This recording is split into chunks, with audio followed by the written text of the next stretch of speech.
going to go over a couple things. One is the role of the interdisciplinary team in patient assessments and care planning. Identify staff competencies and how important that is in your day-to-day operations as you get ready for PDPM. And then action steps to get ready for PDPM transition. We have roughly 166 days to get ready. Used to be 365. The time goes like this. How many of you have like a countdown on your phone where you are just kind of seeing that roll by? It's real easy to say, I have 180 days, 160 days. I'll put that off till next week. At some point, next week is going to be the week before October 1st. So just want to put that on your radar. This is really only one of two slides that we're going to talk a little bit about the components because we want to spend our time on the other factors. But just to refresh everybody's memory on how the total daily rate is going to be factored, because we still get a lot of questions about this as we're out working with customers and potential customers. There are 6 components that are going to roll up into the daily rate, and they are all figured separately. 5 of them have a case mix index that comes right from the MDS. 3 of them have an adjustment per diem variable factor, and we're going to go over that here in a minute. And this is just Medicare A. I had this question just the other day. Customer was talking about Part B. It says Medicare Part A. So I have a little graph. This is the variable per diem adjustment factor for the non-therapy ancillary part and the PT and the OT. In the first 3 days, the non-therapy ancillary component is going to be worth 3 times the value that's established from the MDS. So why do we have that? Anybody have some thoughts? You know, the first 3 days, 4 days are very expensive, right? You've got to assess the patient. You have to rectify the medications. You have to provide or identify the clinical services that are going to be needed. You also need to figure out what OT, PT, and speech complexity is going to look like as well. So what they've decided is that the first 3 days, they're going to multiply your daily non-therapy ancillary amount by 3. So in a situation where maybe it's worth $97, they're going to give you 3 times the amount of that for day 1, day 2, and day 3. So that $97 really is going to be about $291, and then you get that for 3 days. So you get out to $870-something in the first 3 days with your NTA. And then on day 4, boom, drops right down to 97. So what do we have to do differently in the first 48 hours of an admission?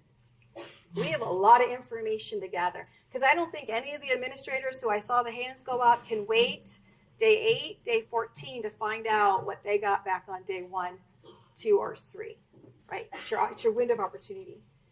PT and OT will also have a variable component. So the first 20 days, you get the full amount for PT and the full amount for OT. And then on day 21, it'll drop down 2% for each component every 7 days. So on a $100 example, it'd go down to $98 on day 21, 27, go down another 2% on day 28 to 34, and so on and so forth. That's the orange line that comes down here. So you see how the therapy drops down 2% for PT and OT. And those are figured separately.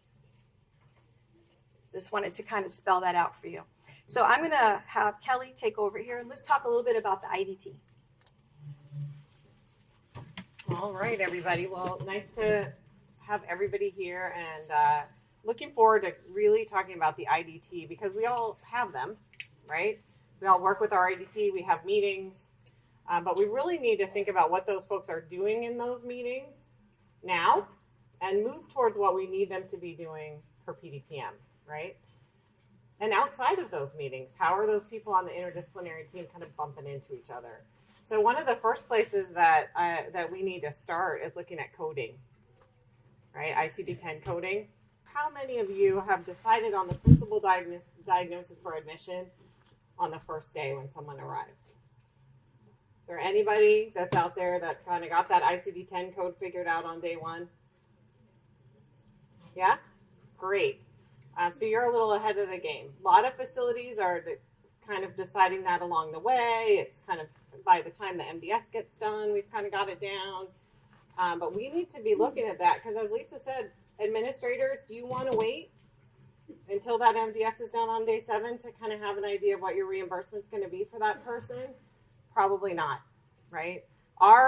Right now, we come from therapy and we say, ultra high, you have a pretty good idea what you're getting reimbursed, right?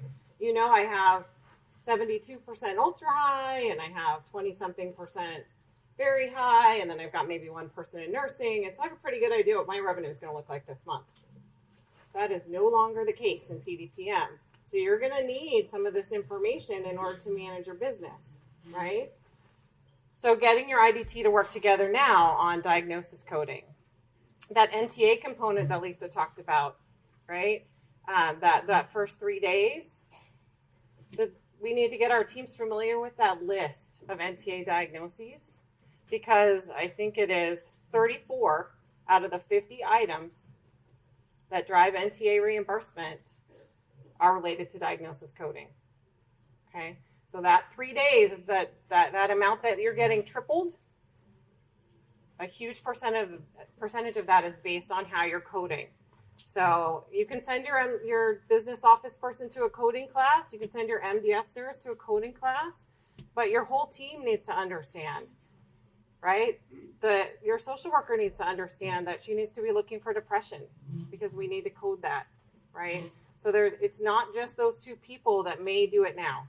We also need to be looking at, are you thinking, some of you may be thinking, I'm going to start a new program. I'm going to try and bring in some more clinically complex people.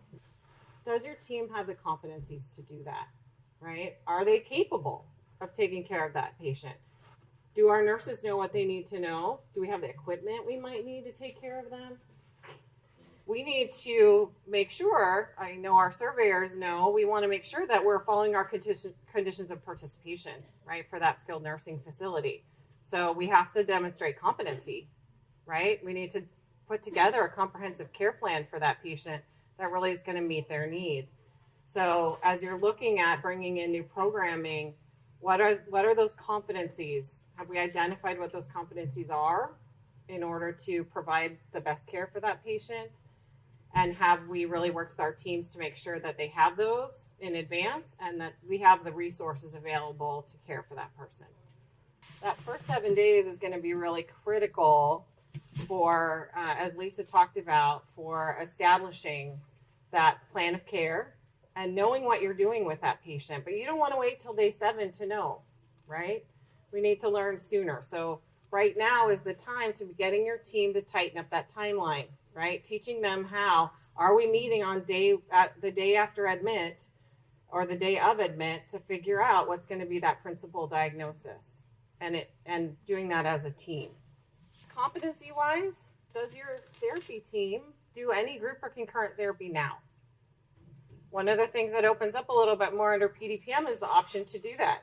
I, as a therapist, am super excited about that. I love the opportunity to get people together.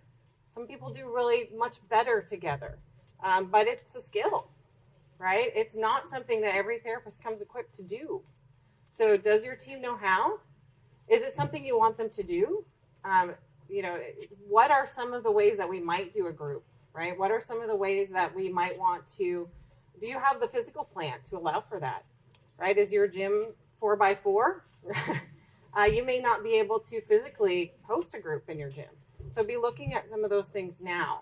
Where is this going to happen? How is this going to happen? And does my therapy team have that competency? We talked about new programs. If you're thinking about starting a new program, does your staff have the competency, referral sources that you're looking at? What do we need to tell them about how we can do this, right? So that we can start getting ready. Interview skills is a really big thing. A lot of those of you that are MDS nurses in the room know that there are several areas in the MDS that are related to, that are interviewed, right? Where we get that content. Do the people doing those interviews know how, right? Did we sit down with that social worker and really teach them how to interview, right? Are those folks that are completing those interviews or those assessments that are done at bedside, like the BIMs, for example, did someone teach that person how to do it?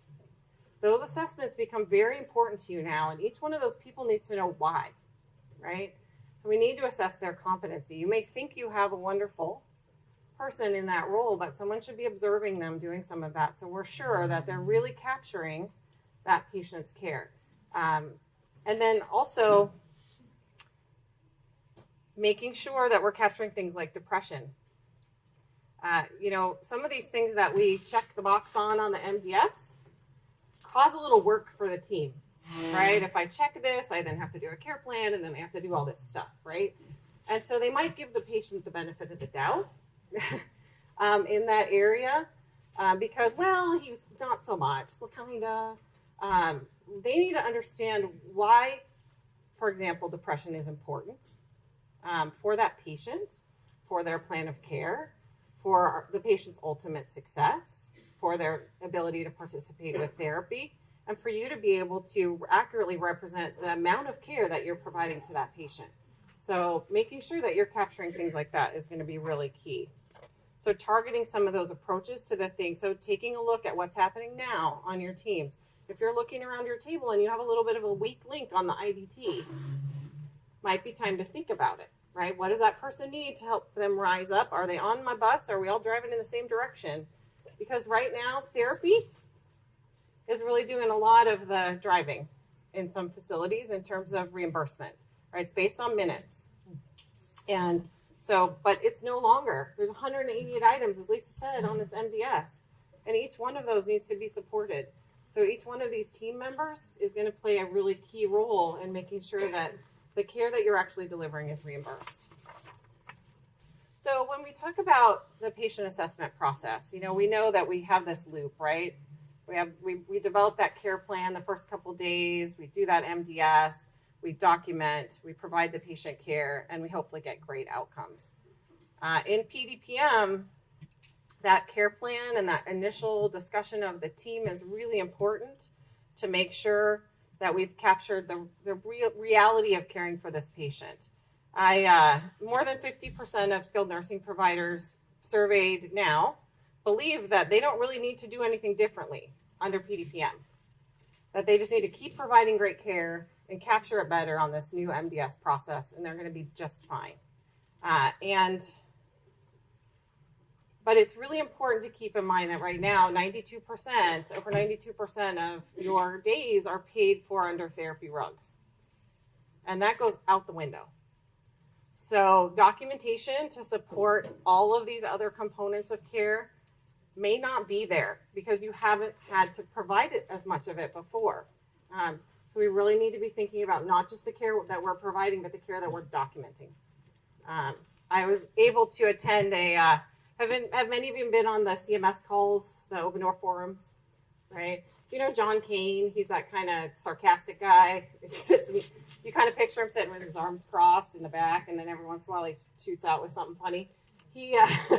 So I got to attend a meeting with him, and he is that guy, big guy, and very funny. But I wanted to kind of raise my hand and say I'm Kelly from Therapy Specialist when I talked because it felt like I was on one of those open door forums. But he told us a story about his dad. His dad went to a skilled nursing facility, and he said, I went and I realized as I was walking through that I could tell by asking two simple questions how much CMS was paying for each one of the people in the gym with my dad. All I needed to ask was, how much therapy did you get this week? And what was your ADL score? And pretty clearly, I could then tell how much we were paying. And he said, I realized we need to know more about people so we can know more about what we should pay for them. And he's not wrong at all. He's a pretty bright guy. So they're asking us to tell them more about people so they can know more about what we should get paid. So it's important that we acknowledge that and really think about we're having to report more to CMS about the care that we deliver. So thinking now about those competencies of my staff are going to be really important. That crucial care plan at the beginning and the coding the MDS appropriately to represent the care. It's our bill, right, that we send to CMS. So we got to send a good one and we got to support it.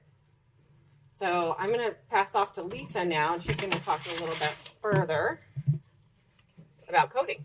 Okay, so I got this little Pac-Man kind of slide, which I think is a great visual. I'm a visual person, so I think something like this is helpful. But Kelly said like 5 times, it's 188 items that will directly contribute to your daily rate. So that's huge. Right now, about 20 are used under RUGS 4. We just have the rehab minutes and the ADL end splits and a few other things, and that's what's being paid. There's an article not that long ago that said about 78% of the MDSs that are done are accurate. So think about that for a minute. That's not saying you guys are doing inaccurate MDSs at all. That's in the country. And so I think there's a tremendous weight lifted when someone comes in for therapy services. Well, they're going to cover, it's their documentation, and they're going to drive. And that focus is going to totally do a 360-degree over to nursing. The important thing to note there is that the documentation has to occur in more than one spot to support the MDS. So the competencies that Kelly talked about are crucial for documentation. It's not going to be okay to check a box on the MDS that gets you money under PDPM and not know where the documentation is. So the RAI manual says the MDS is an interactive and collaborative document, right? So you've got to now do that. It's not okay to just chart audit and review and ask questions and interviews and get an MDS together. The IDT is going to need to contribute, and then you need to know where they're documenting.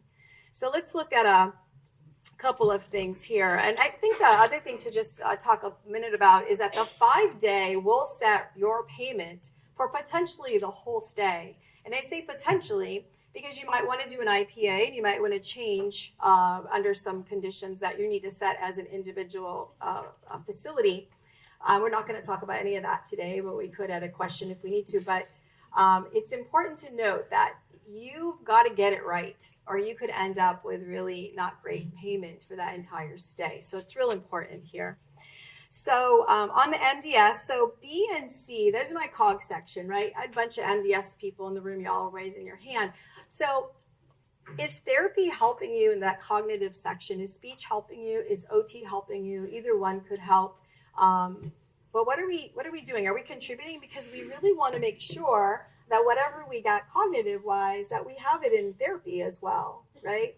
So that's a great place to kind of start. D is that depression, right? And as Kelly says, a lot of work if we check that, but there's money if you check it. So OT would be great in there as well. I'm not up here just talking about therapy, but just pointing out some of the other IDT members that could contribute to your MDS.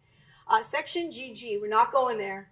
It's huge, right? A lot of time we could spend on that all together, and I think we have a slide or two here, but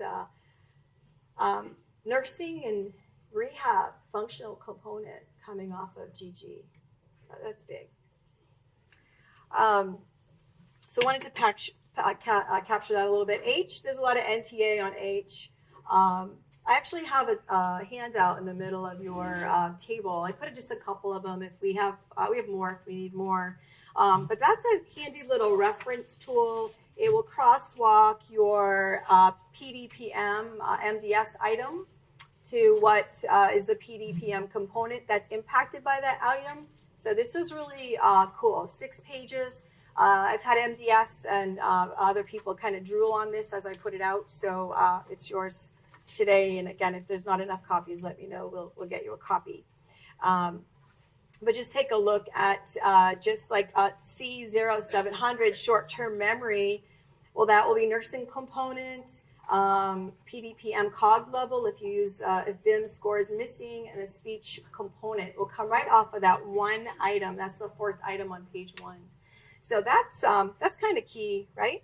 I think that's pretty cool. So Kelly shared a few times coding is really important into your payment.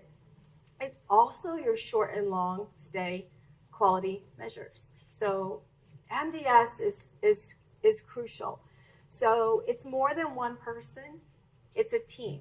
And I think that's the one thing we want to leave you with today, that if it's not a team in your building right now, it really needs to become a team. If a lot of people are contributing, who's going to ultimately have oversight? Right? You want to make sure that everything is pulled together.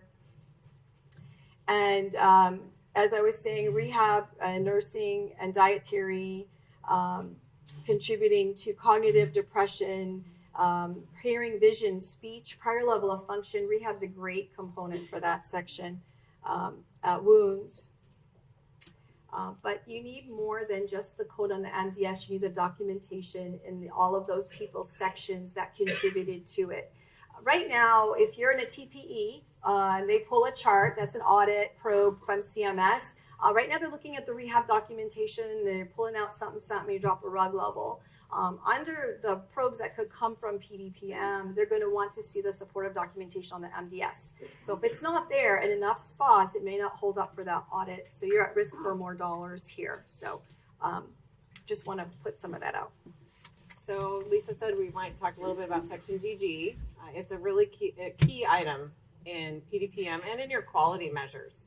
So those of you that are administrators, if you're not sure where those quality, most of you probably know, but where those quality measures come from, your 5-star and all that good stuff, Section GG is a big driver. And so making sure we know where that information came from is going to be really important. So if anybody's open to raising their hand, you know how many of your teams is nursing filling out Section GG? Yeah. Rehab? Okay. MDS coordinator? Yeah. Everybody together? Anybody doing that where everybody together is deciding? Okay. Not sure. Not sure? Does anybody not know? Okay. Well, this is one of those items that you want to know now. You want to be sure who's doing it, and you really want to be sure that you got all the appropriate people doing it, and that everybody's documentation supports the choices that you made, and that you need to have that ultimate decision maker. If it's your MDS nurse or your DON or however that's going to be, that says this is where we're going to code. I see all the documentation that's supported here, and this is what we're going to do. But that interdisciplinary team really helping to make sure that everybody's aware of, not just on admission either. For PDPM, the admission one's super important, but you should be thinking about those discharge G codes too.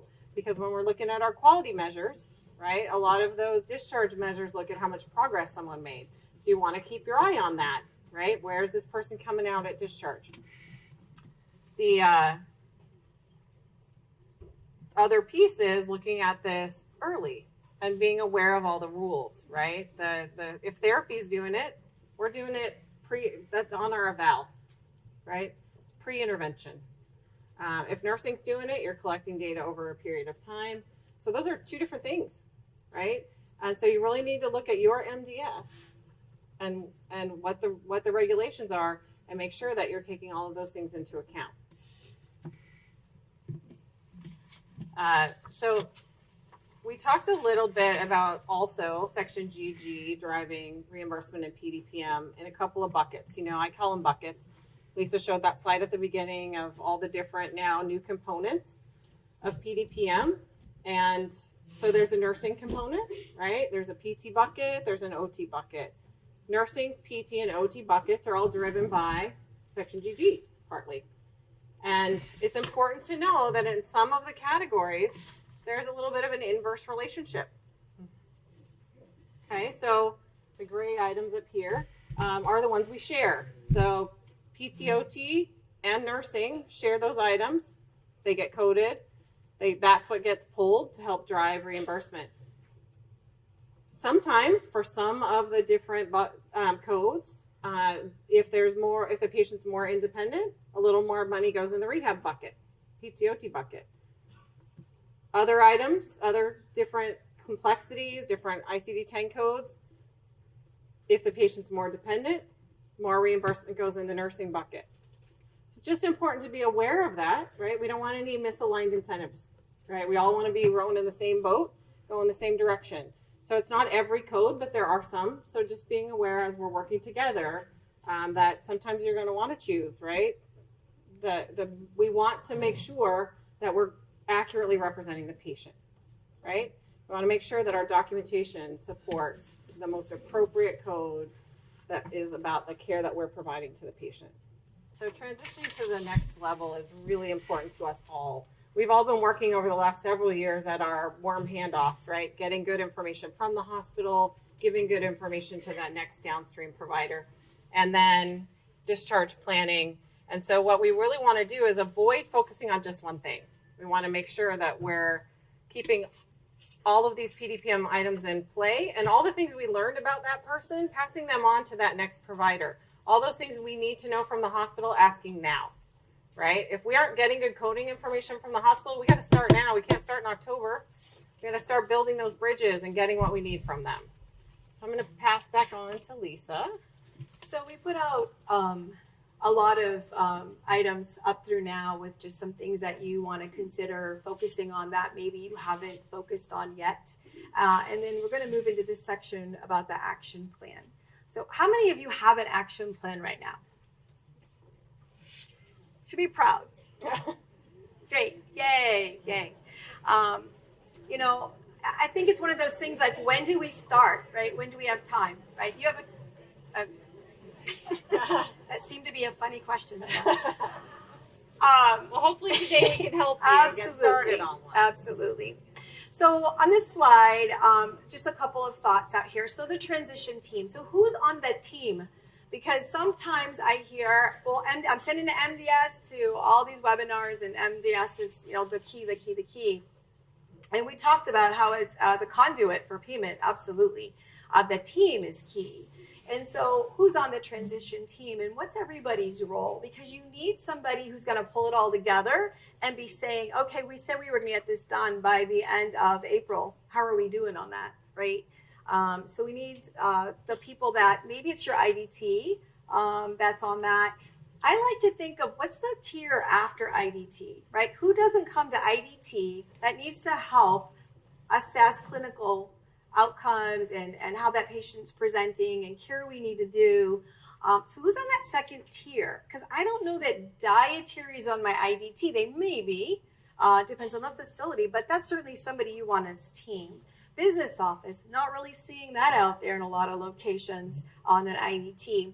But your business office needs to understand the new payment system, because they need to be able to help you know what kind of, you know, how this MDS rolls up into real money, right? They need to help you with that. This is a foreign language already to them already. They've done rugs for so long.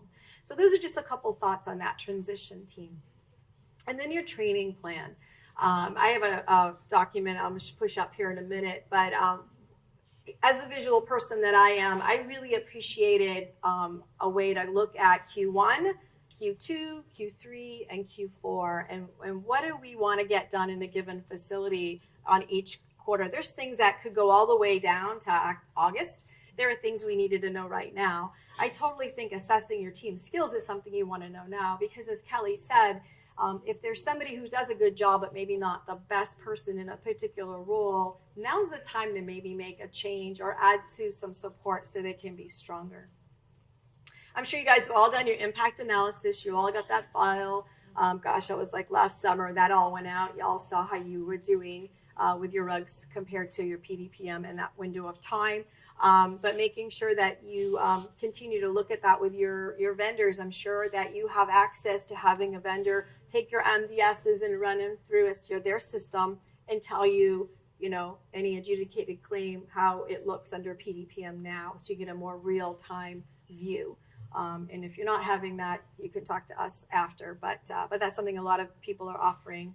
And then who's staying informed? There's information that's out every single day, right? Whether it's a little blog post or it's an article, or knowing that it's not primary admission diagnosis anymore, it's principal. I mean, that just changed, you know, very recently. So just keeping up on all of that, because you can't have 5 people trying to stay informed, but maybe there's somebody who that's a key role for them. There's a lot of information that gets pushed out. Partner collaboration, again, who are your partners? You may have a therapy partner, you may not. You may be in-house. You may have a software partner. What are their plans? And when are they ready? And how can they show you, again, what your MDS looks like under PDPM now? A lot of programs are starting to push that out. And then clinical operations. We talked already about MDS accuracy, so I won't recap on that. But clinical operations, so we've heard time and time again that if you do anything different for rehab services, starting 10/1, is that you could be on risk for an audit. And by that they mean if you provide 65% of your admissions ultra high minutes and you switch now to 300 minutes for people, is they're going to see that on the CMS side when you push out your MDSs, because you have to do on that discharge MDS the number of minutes therapy provided. You're going to get an audit. They've already said that. They've already said too, if you do more than 25% group, is you're going to get a slap on the wrist, but they have things in place to monitor that. So I just share all of that with you in this action plan, because you want to have a conversation about clinical operations with your therapy team as well as your whole nursing team. So steps to success. I go back to that 48-hour window upon admission. I actually even go to pre-admission.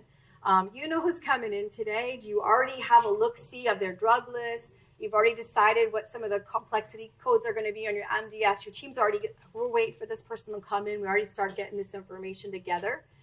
Because we think about the first 48 hours is really where that information needs to be gathered. And then you guys need to talk about it, right? You need to, again, decide clinically what kind of services this person needs to have, what's that medication list looks like, and where's my doctor? How many people's doctor are coming in within the first 48 hours? Woo, success. 2 people. That's crazy. I think that we have got to turn to the physicians and say, we're going to need support. We certainly need support on that initial ICD-10 coding, or at least the diagnosis. Let us do the coding, right? You don't necessarily want the doctor to put the code. But what kind of tool does that doctor need? Who's training the doctor? You guys share a lot of physicians here in San Diego. So are you saying out at the facility down the street will train the doctor on their resources? I'm not going to do it and then hope they did a really good job. I don't know. So who's training your physicians? And what tool do they need? I think they need a tool. I've been saying for a little bit that I think that they need a tool. Nursing needs a template for daily documentation. That's another conversation. But I think the doctors need a tool. What do you want to gather in their first admission visit? Besides the diagnosis, medication reconciliation, maybe they're high risk for something because people, they go back to the hospital within the first 3 or 4 days. So you want to totally be able to manage that patient medically right away. So they're going to be huge, I think, and I don't know that we're really talking so much about educating the physicians, but I do think that's important. Your morning clinical meeting. I actually had somebody ask me, what should we call it? Because we call it PPS right now. And what do you want to accomplish in that morning meeting? It's not minutes of therapy. It's not, how far they walked. It's going to be a clinical meeting, right? Is there anything we should be managing today? And making sure that if that's in the first period of time in that 5-day, that's making the MDS. What are you monitoring? So I think those are some of the steps of success that we've come up with. So hopefully there's a thought in there for you. So this is the tool that we're using with our customers. It used to say Q1, 2, 3, and 4, and now Q1's fallen off. So it says Q2, 3, 4, and Q1 2020. Because I do think there's some training that's still going to happen. This is training going to be beyond Q1 2020, but I think there's some things in January we're going to be like, okay, we got through the last quarter. How do we do? What do we need to get revamped again? Like where did we do well, and where do we need to improve? Because this is going to be a CQI for a little while. How long, those of us that were in the PPS transition, how long did it take us to feel like we had that handled? I mean, that was years, right? Believe it or not, it used to be the RMX was the rug level to get back in the day when that first started. And boy, we've learned a lot over the 20 years. But the action plan, something visual, I think it gives you a sense of I've got this, if I can map it out. And maybe today there's something in here that goes to the top of the list that really had been on the list, or maybe it had been a little lower. Give you an opportunity to kind of reassess where you're at. It's 160-something days to October, and you want to be able to get it right out the gate. You don't want to be figuring this out, a year from now. So we heard a lot about education today. Your doctors, your staff, right? You're evaluating complexities. Competencies of your staff. Where are they at, and where do we need to improve? developing your ICD-10 coding. I don't think you need a coder in your building. You need somebody who's strong, and then you need 3 people that also know about coding. So don't just go to one. I think we're really trying to emphasize, don't be so silo here. I think a few people need to know information. Align your IDT. Kelly spent a little bit of time on that earlier. Who's on your IDT? How do they contribute? What do we need more from them? And then how are we communicating today? Because we're going to have to communicate better and more often under PDPM to get that MDS right and to continue to move that patient through that plan of care you've established. And then train, assess, train, rest of that rinse and repeat thing. You're going to have attrition. You have attrition now, you're going to have attrition then, which is why I think people are kind of holding off on some training, like where do I really need to start? You could always start with assessing where you're at and then figuring out of everything, how do you get started? I would just add thinking about process, not person, too, right? So do you have some processes in place, right? So if you set up now that we're going to start talking about this ICD-10 coding and we're going to use this list to help us to determine what codes we need to make sure we capture, and we do that and we have that process in place. If a person leaves, the process continues, right? So some of those things that if you're not sure about that person, let's get the process going now. And then if once again, that process continues. So if I encourage you to think about implementing some of these processes, getting your speech pathologist to be going by and working with your social worker and MDS nurse. If they do their eval on day 1 and do the MOCA on somebody and find that that person's cognitively impaired, it's helpful to go let the rest of the team know, right? Hey, this is the score I got. Just so when you go in and do your assessment, you're a little armed with, hey, I know what's going on. Dietary, speech, another speech thing. I am one, so I guess maybe I'm a little more aware, but diet texture matters, right? And if your facility is somebody that a couple days, 3-4 days into the patient's stay, we notice they're having trouble and we refer them to speech, that's too late. We need to figure that out right away. So making sure that you've got a tight communication loop and method process for that between your speech pathologist and your dietary department and your nursing department so that everybody's on the same page with that. Some of those things that we kind of have the luxury to kind of figure out along the way, we need to tighten up that loop a little bit. So think about process and how you get those in place now so that, once again, we're not person-centered on the IDT side. Got to be person-centered on the patient side.